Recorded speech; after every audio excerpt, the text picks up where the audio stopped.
What's up, tiger? Baby tiger, you have to wait until baby target finish to eat, okay?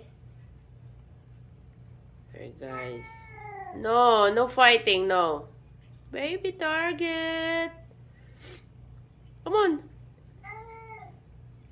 Okay, when Whitey finish it, you have to wait because you're a big one now.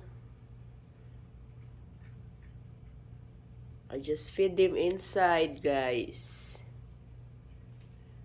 Because if they're outside, they're fighting. And the kittens, this one is still kitten for me. That's baby target.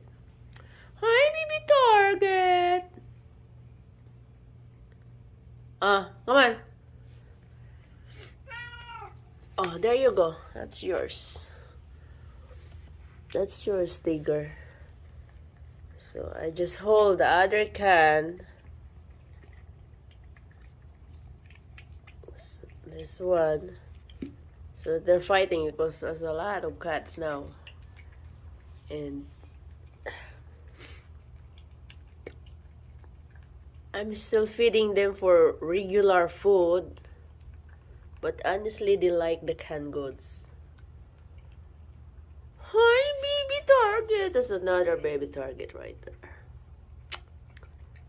Hi. How you doing, baby? Okay, Whitey finish it. So the baby can eat another one. Huh? Say bye. Thank you for the food. Oh, kawawa naman yung baby target. Another baby. See, I need to watch them before when they ate because big ones are fighting them. Bye.